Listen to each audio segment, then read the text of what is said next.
Le top news au cœur de l'action. Suivre les vents, cap sur l'horizon. Entre ciel, mer et flammes, toujours prêts. Les infos vives et l'histoire renaît.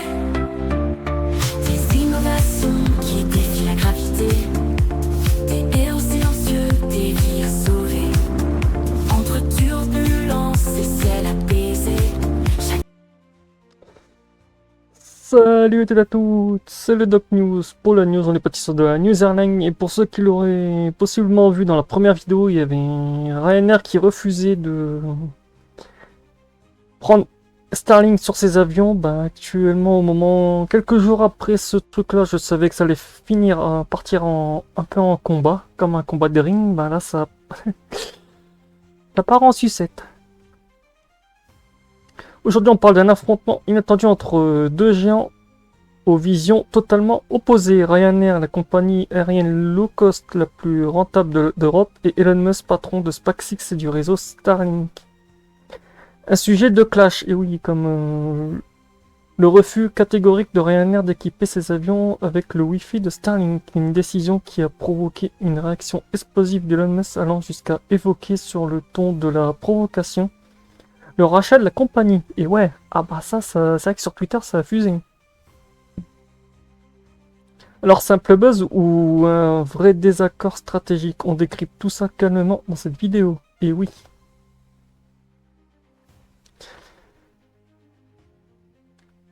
Starlink, c'est l'un des réseaux satellites en orbite basse capable de fournir internet rapide, stable et mondial, y compris en plein vol. De plus en plus de compagnies aériennes s'y intéressent car ça leur permet de regarder des vidéos en streaming, de travailler en ligne et d'avoir une connexion proche de celle du sol.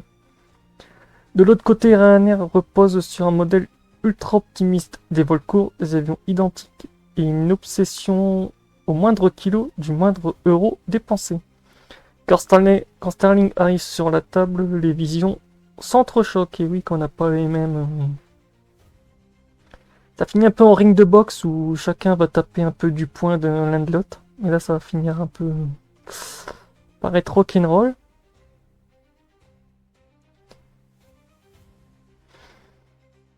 Pour Ryanair, le problème n'est pas technologique, le problème est économique et opérationnel. Premier point, installer une antenne satellite sur un avion, c'est ajouter du poids et de la traînée.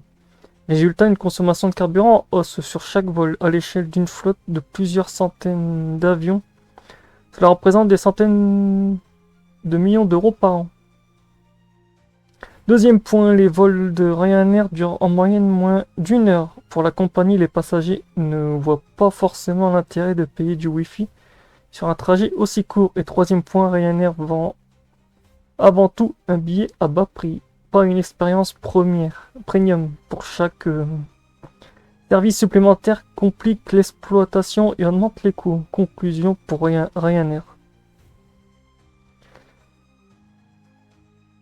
Starlink c'est impressionnant, mais ce n'est pas compatible avec leur ADN low cost. Le clash avec Elon Musk, et c'est là que les choses dégénèrent après le refus de Ryanair d'Elon Musk réagit publiquement avec son style bien connu. Provocation, message sarcastique et attaque personnelle. Il remet en cause les chiffres avancés par Ryanair, critiquer la direction de la compagnie et va jusqu'à suggérer qu'un changement de management serait nécessaire.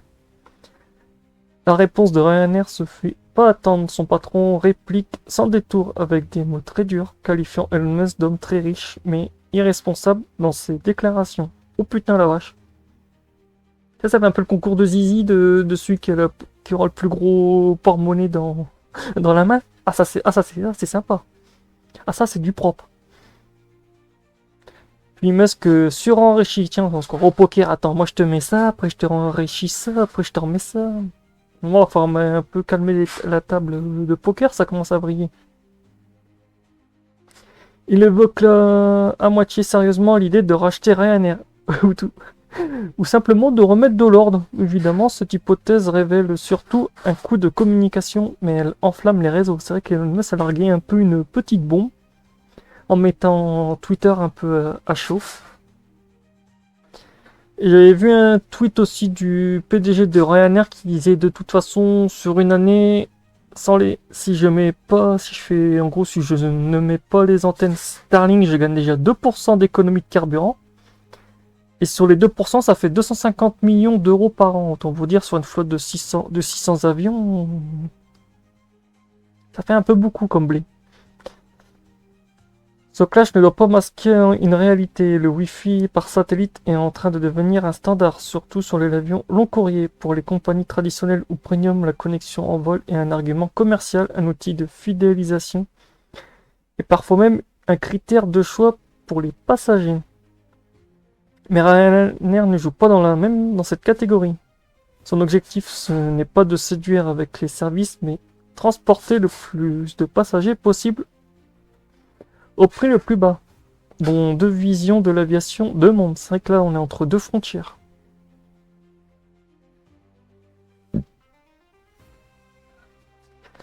Analyse stratégique, d'un côté, innovation technologique, connectivité permanente, expérience passager améliorée, et de l'autre, efficacité maximum, coût réduit à l'extrême, simplicité opérationnelle. Ryanair estime que les passagers préfèrent payer moins cher plutôt que de surfer sur Internet en vol. C'est vrai que Ryanair dit sur ce coup-là, oui, les gens bien surfer préfèrent surfer sur le billet moins cher que sur le Wi-Fi. Maintenant, là, on est arrivé sur un marché où les gens préfèrent aussi avoir le Wi-Fi, même à même sur un vol de moins d'une heure. Donc je crois qu'en ce moment, Ryanair est un peu en train d'avoir le cul entre deux chaises. On verra ça sur le long terme. Elon Musk, lui, est convaincu que la connectivité est l'avenir incontournable, même dans l'aviation low cost. Ce conflit illustre une question plus large. Jusque faut-il aller dans la technologie quand elle menace la rentabilité? Donc voilà, pour finir sur cette petite news, pour conclure, ce bras de fer entre Ryanair et Elon Musk n'est pas qu'une querelle d'ego. C'est le symbole de deux philosophies opposées, le low cost et dur. Face à la vision technologique globale, Ryanair ne changera probablement pas de cap. Et Elon Musk continuera, lui, à provoquer et à pousser ses idées. C'est vrai qu'Elon Musk, en ce moment, il est un peu en mode non, si tu veux, je te rachète même ta société, si je veux. C'est vrai qu'en ce moment, c'est un peu... Bon, si vous avez regardé cette news jusqu'à la fin, selon vous, le Wi-Fi en vol est-il devenu indispensable ou préférez-vous un billet moins cher sans connexion? Dites-le en commentaire. Et si cette analyse vous a plu, abonnez-vous à la chaîne Le Doc News pour ne rien louper de l'actualité sur l'aviation. Ouais, on fait pas que de l'aviation sur la chaîne, on fait aussi tout ce qui touche aux pompiers, l'agriculture et j'en passe. Donc voilà, on se retrouve pour le prochain news. Portez-vous bien. Tchuss.